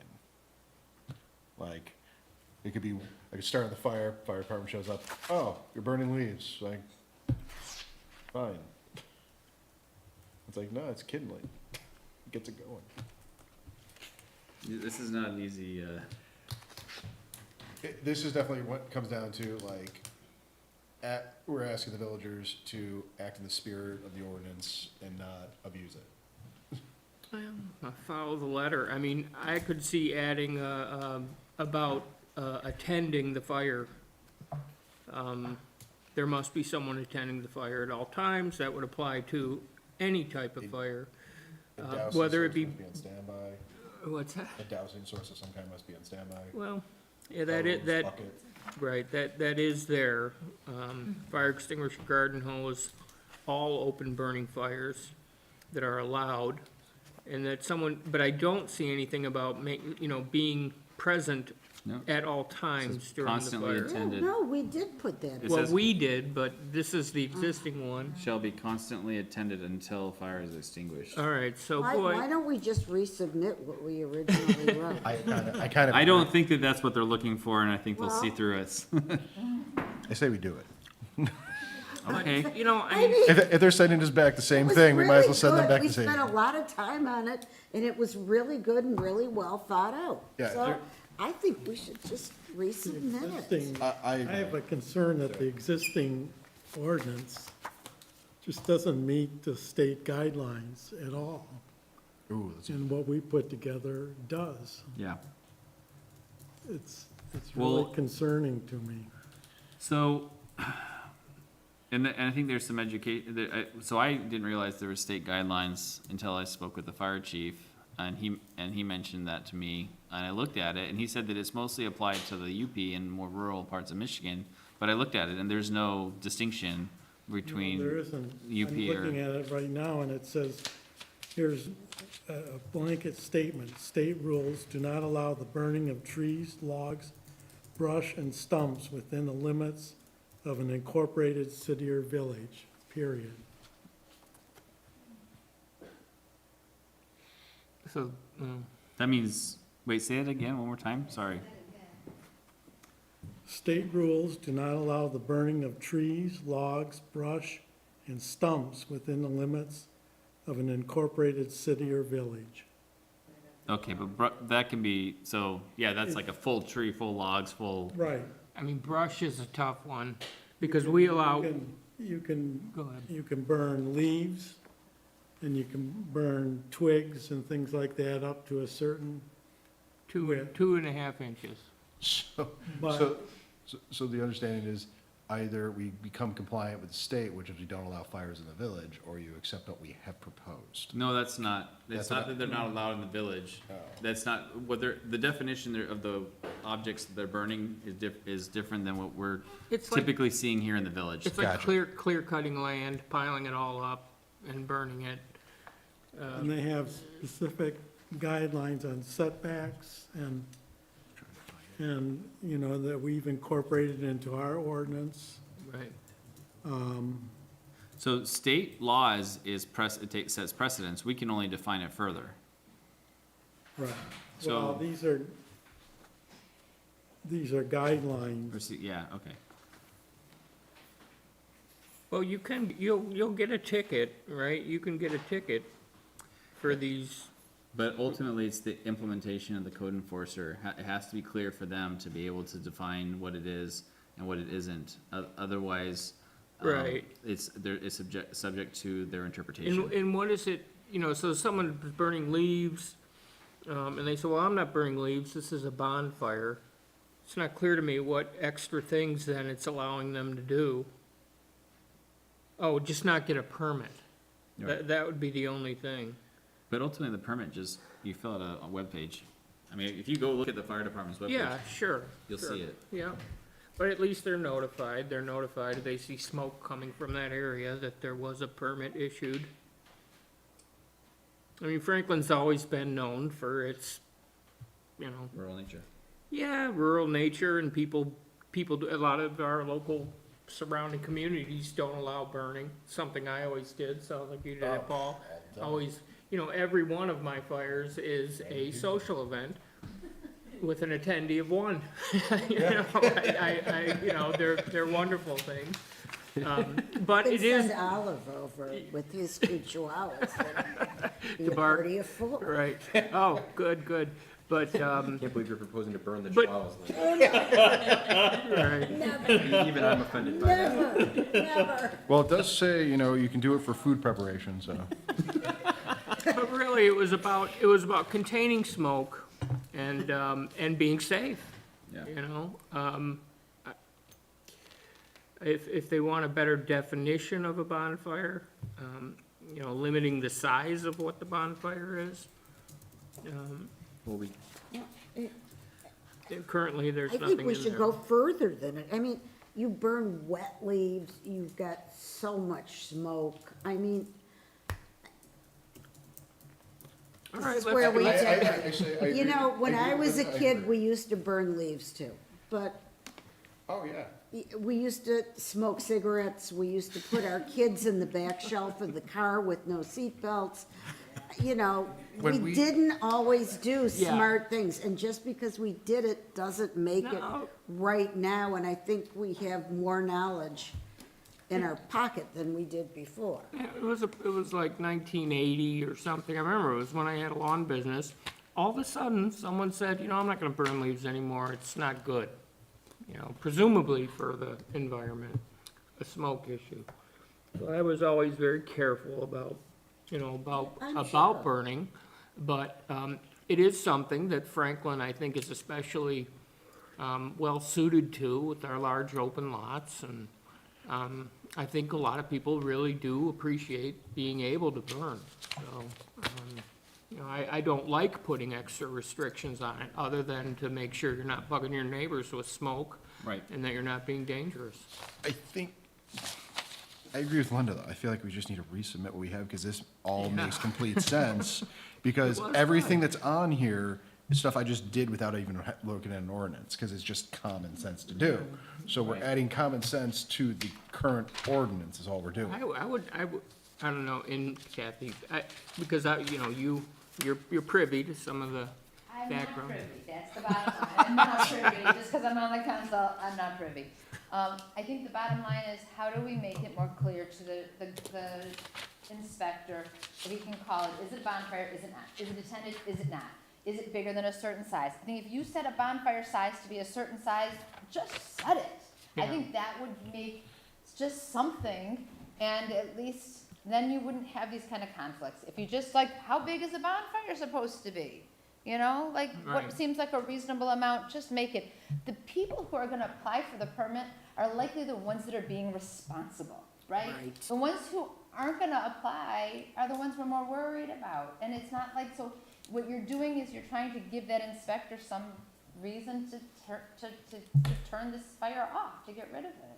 Or to But that's scold not the who's- person, or to scold the person if the neighbor complains, because I think that's what's happening in this situation. At least I know one, the neighbor's complaining because he's feeling unsafe because the other neighbor is burning way too big and didn't get a permit. If he just got a permit, he would have been fine. But he's trying to make him wrong, and he was wrong if he didn't get a permit. So make him get a permit if it's bigger than a certain size and just be done with it, Which we do. right? The only thing you mentioned is we already have that in there, so maybe it we would be a just size. Give that It'd thing say- back to him. Say a 6 by 6 diameter, something Right. like, or 6-foot diameter Right. would be the maximum size of a And it bonfire. has to be attended, I think it's hard to be able to say if it's a social event or not, because if it's a social event, number one, it should be able to be allowed in my book. If you're attending it, that's all that matters. Yeah, yeah. And it's hard to define that, because maybe all the people were just out a minute ago and they went in, right? How are you gonna say otherwise? But, yeah, just make it, just, that's what they're looking for, I think, just like kind of with the That's- other thing with the wall, with the fence, they're looking for a way to stop this conflict, to stop this legal fight. I mean, I don't know anything more than that, but I think that's the concern. How do you stop a lawsuit? Boy, I think it's all in there. I think it's all in Right. here. I don't understand why there should be an ongoing dispute that's unresolvable. It's clear the code enforcer shouldn't have any I mean. It's got a I'd be- circle. That would be another thing we could do, ask our code enforcement person, who is it now? Don. Ask Don to come and talk to us a little bit. Well, here's the other thing. When is Don on duty? Exactly, Because he's on- fires are at night. It's So- 24/7 on call. Yeah, so Meg will go out. Yep, I got I'll it. take Don't this even down. worry about it. It's all under control. I'll send her. Well, be prepared to yell. Complaining he's going out because he works in the daytime. Right. On fire, he usually at night. Right. Yeah, it does make it So- more challenging. So do I we, mean, want to resubmit the previous proposal and do a public hearing next month on the this fire ordinance, or what do we wanna do? I could see that. I could see that being reasonable. they're asking for more teeth in what they honed down from what we sent them, so. The thing is it's really hard to define without giving it the definition and what we already previous. I mean, we do I'm have sorry a to bring it back up, but it sounds like the council wants a chihuahua. Something smaller with more teeth. That's exactly what's happening. You did. Sure. We did have a definition of a bonfire in our proposed, Yeah, Yes, we did. We did. but we don't set a size, but it does say it's a controlled fire in a field or public area, open area. And then for the campfire it is in, a ring made of rocks or metal, a diameter of 8 feet, so maximum diameter. So we do give structure and definition, so in this case, that fire would not have been a bonfire because that fire was in a ring and it was smaller than 3 feet, so it's not a campfire. I mean, it could be potentially So what I considered a call a campfire. bonfire is a campfire, per the ordinance.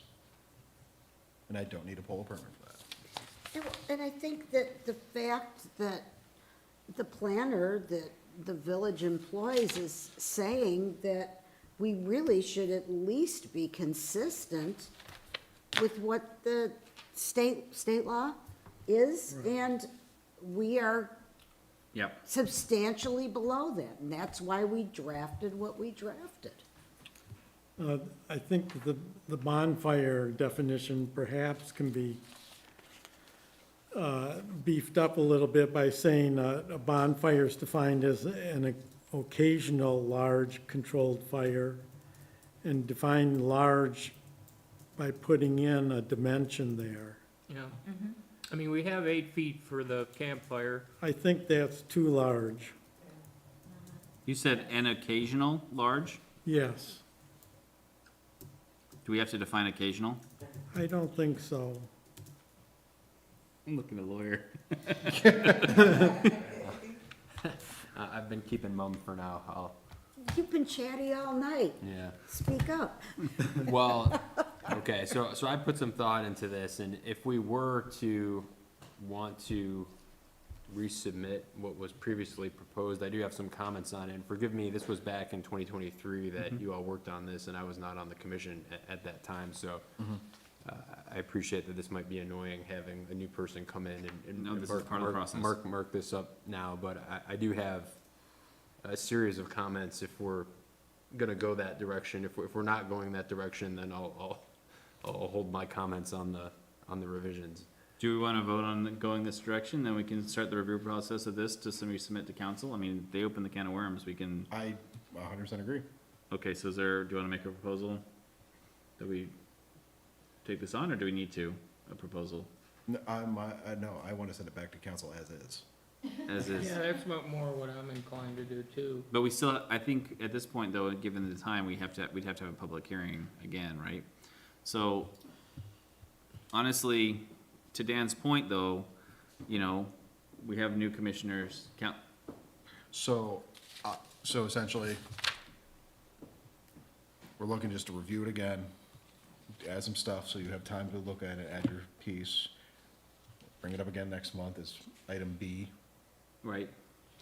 so we can get it done and out of the way. And then we can do a public hearing in December, potentially, if we all in agreement with the word verbiage at the end of next meeting, November. I will make, That's no, fine. I do my I'm fire not in gonna- December and Christmas. I still do stuff, We yeah. we do a Christmas Eve campfire, I'm sorry. So I guess I would say too, I mean, I would respect giving time, so you have, yeah. So I would make a motion to table this for 1 month, so the new members have time to review it, get acquainted with it, add their due diligence that they would like, any comments, because it seems like the members that have worked on it previously are set with it as is, and honestly, a fresh set of eyes might be what we need for Well, it. to be clear, I came prepared to give my comments today. If you want. If you can give it today, if you can give it today, I wanna hear 'em today. go for it. We do. so I. Okay. We just didn't wanna blindside you if you weren't ready. No, I'm Stuart, can I ask Yes. a question first? Before we do open that up, perhaps we ask the council what they want us to do. We did this, we went through this once, right? We did this, we created this ordinance, and then they said, well, we don't really want a new ordinance. So I'm disinclined to reinitiate our effort in that direction, and either ask them, more specifically, you know, I think you've told us somewhat specifically what you want us to do. What I have told you specifically is what I've been told specifically as far as that goes. Right, so I guess, you know, if that is all they're looking for, I mean, I'm more in favor of saying, let's give them this document, ask them if this is adequate to them, or, address the specific concern, rather than go through a whole nother revision of this. And I think if Dan, I do wanna hear, you know, your comments, but only if we're willing to embark on this process again, that may take 3 meetings to go through. Well, guys, come on. Dan, because Yeah. I think that if he has something, maybe it will make it more appealing to council, maybe Yes. because from a lawyer's point of view, maybe it will, you know, Fair enough, narrow it down a little bit. all right. I agree. Dan, have it, the table is yours. Okay, so some of my I comments. know, we're doing it again. So some of my comments just go to opinions about how it might make sense to have it be drafted, and other things are more like technical drafting type of concerns to address clarity issues in how it's been drafted. So I wanted to mention that they kind of fall into 2 categories, but like just to run through it, so in 307.1.2, it says a permit is required for any open burning. But then, if you look below, that's not actually true, because down below, we have places where a permit is not required, namely for campfires and recreational fires and fires for food preparation. So, I would suggest that we don't draft it this way, where you have inconsistent statements where it says it's required for all open burning, but then it's not below. I'll comment to that specifically. The fire rings, the fire pits, the food preparation, grill smoke and all that, that is not an open burning. The open burning would be the bonfire, the leaf and branches, and the campfire. Okay, then I think we need to define the term open burning, because I don't think it's defined right now. So there's more than one way to solve this issue, but I wanted to note the issue. So I'll just, that's something we can think about, but I'll move on to the next comment, if that's okay. You know, one way I suggested revising it, just to propose like an alternate idea, although that might make sense to define open burning, is you could move this section 307.1.2 down to the end, and then say, when a permit is required as set forth above, it must be obtained in advance, and then you go on to include this section at the end. That's another way to handle it. And I was also gonna suggest in 307.1.2, there's A, B, C as to reasons why a permit could be denied or revoked. I think it would be smart to say if the proposed open burning is inappropriate in the discretion of the fire department, if they see some reason why it's unsafe, that they should be allowed to revoke the permit, even if it's not about wind, weather, or what have you. So I kind of would like that. Sorry, I didn't think I understood what you said, so, let me make sure I understood. So you're saying that there could be other reasons that are not outlined here, that they could revoke the permit, and that should be allowed, is that what you're? Yeah, and maybe, looking at this again, maybe I take that back, because it does say in A, wind, weather, or other conditions deemed by the fire department to be of such a nature as to cause the fire to be a potential danger to persons or property. So maybe that point is covered, Okay. with what's already in A, actually. But moving on to 307.1.3, all open burning shall be extinguished at or before sunset. And maybe this goes to the point, Paul, you were making about defining it, because right now, all of this is open burning, but some of these types of fires would typically be after sunset. So I see that as an issue that I wanted to note.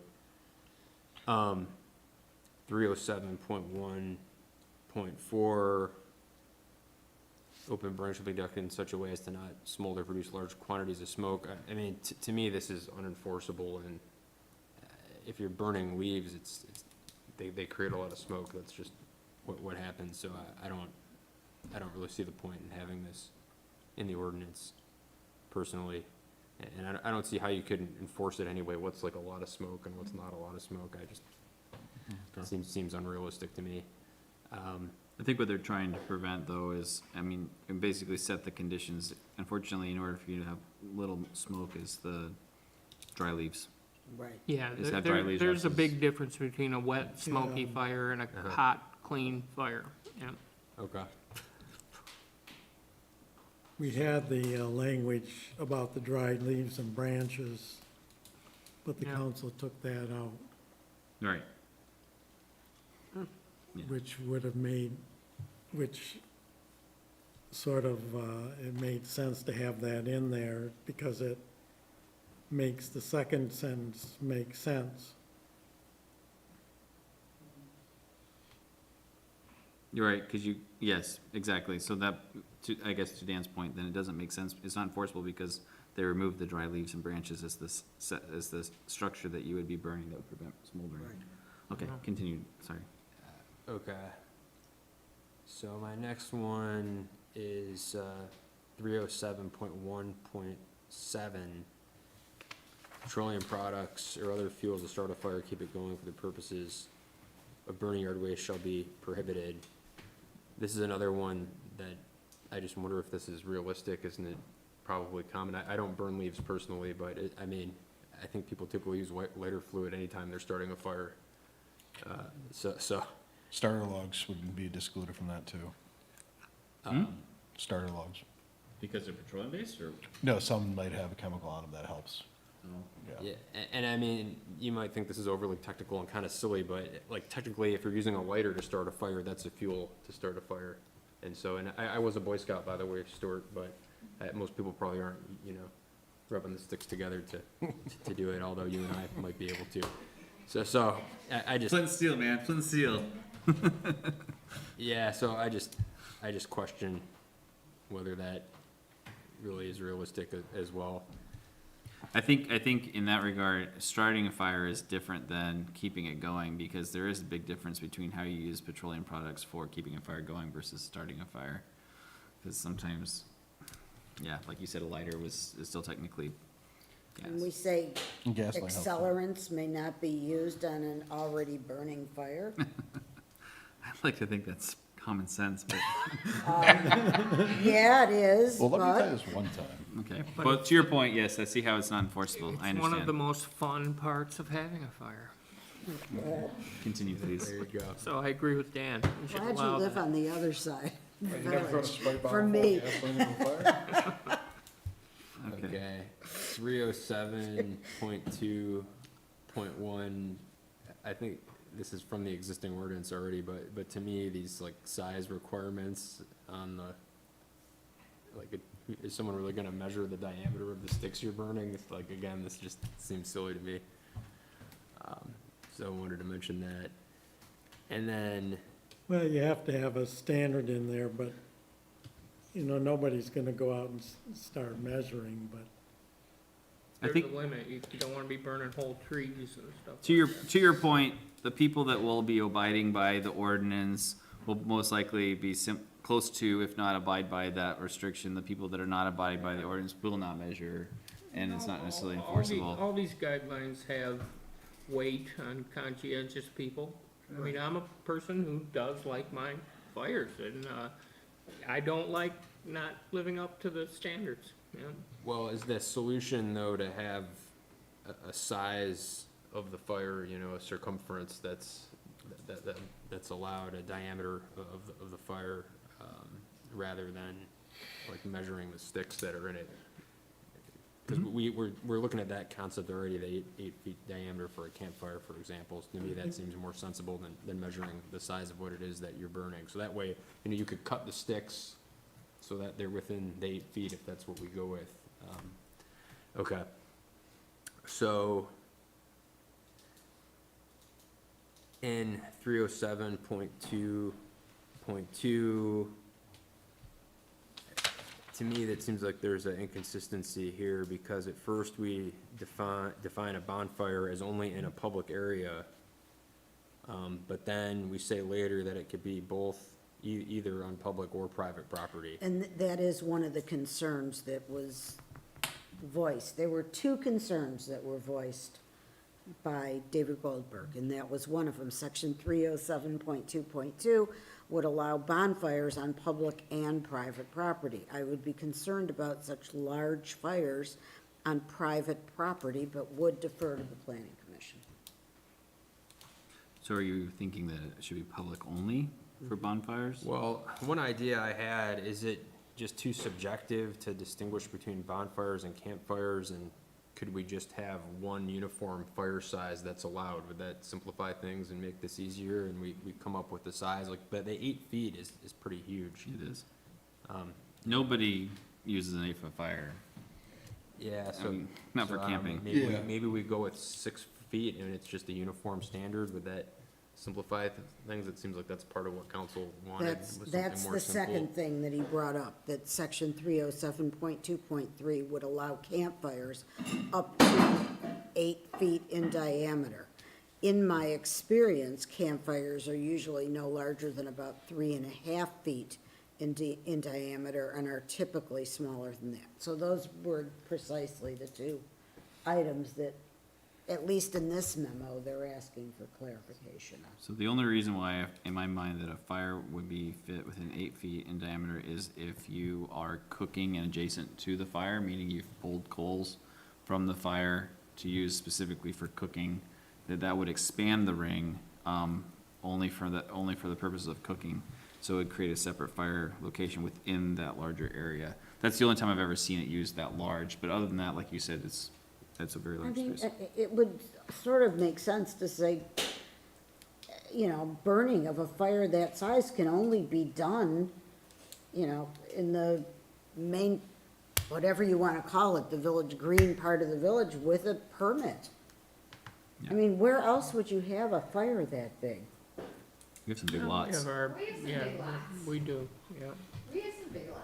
Yeah, with a lot of trees. No, So no, my you don't burn see pile them used behind to, the house. Some of the houses are very clear behind them, they're very large lots. I- That's true. I was saying, I on can the river. specifically remember the nineties, our burn pile for all our debris and everything that we had, like the fall cleanup was 8 feet. And it's not there anymore because we don't need to burn anymore, but it was big. Yeah, please. Sure. And then I was just wondering, I don't have experience with this, it helps Stuart the explanation that the permitting process is not all that onerous. But I just wondered, are people really gonna be complying with this permitting process? Is it all just kind of a joke? So like one idea I thought of, like, it would be to have permits if the fire is really a bonfire on public property, but to not bother with permits for, especially if we reduce the size of the fires on private property. Just I'm open-minded to that, but just one thought that I had. And then my final comment was with regard to, this is 307.3 about having supplies on hand to extinguish the fire. You know, a fire extinguisher, garden hose, buckets of water, that makes sense to me. I don't think it should be okay for someone to just have a rake or a shovel and think that's sufficient. I think it's an and, isn't it an and? You're right, it's an No, it's and. And/or, so you could have any of these things, and that would be okay. So I would just suggest deleting rake or shovel and make sure that people have water or fire extinguisher on hand. I don't think the rake or shovel adds much value here. I would agree to removing that, yeah. Beat it, yeah. So, I mean, one of the key ways that the fire department will put out a fire is just throw sand or dirt onto the fire, and that puts it out, cause it removes the oxygen. Sure. That's the reason why rake or shovel. Okay, good. But I understand your point, but that's where that comes from, essentially, cause one way you can protect for fire is have a bucket of sand, cause the water will evaporate, the bucket could have a hole, and so you could throw sand on it, but that's kind of implied with the rake. Anyway, not rake, the shovel. So, Okay, so apologies to everyone for getting in and mucking it up. but- no, no, we want you to be able to feel like you can do Good that. points in there. Like I said, fresh set eyes would help. All right, do you mind sharing your comments with Chris, emailing him? Sure. Then you can kind of take those, incorporate some of those Right. ideas. Yeah, I will. Okay. I think at the very least, the wording that you provided with regards to how we could adjust for, some of the incongruency, will definitely be helpful, as well as some of the ideas for unifying. We can have a discussion point about it next month. I mean, I guess, do you want to ask them if they want a rewritten ordinance? I can ask them. I mean, ultimately, after walking through this, that's really what we're coming down to is a rewriting of the ordinance. We're gonna have a new council, and they might have a different opinion. Yep. Yeah, I was thinking that as well. But I think it makes sense to explain our perspective that having spent a lot of time on this, we really think that a rework is in order. Yes. And I think the biggest key to that is the fact that we are currently actually not in compliance with recommendations from Eagle, so let's at least get in line with them. Even though it's not it's not a state ordinance, it You're is a talking about the state, governing body recommendation. what Chris read? Yeah, right, which is what we already took into account for this original rewriting that we did. What, can you just remind me, Chris, what was the specific thing that we're not in agreement with? Do they? Well, for example, setbacks, for example. Oh, yeah. But they don't ban burning outright, No, but many, leaves and branches only. right, but many municipalities do. Yes, they do. Right. Yes. That Okay, is an option. thank you, everyone. I appreciate your help tonight, your sacrifice from your families, reprieve from chihuahuas. This is the highlight of my week, right here. Let's not bring up chihuahuas next month, please.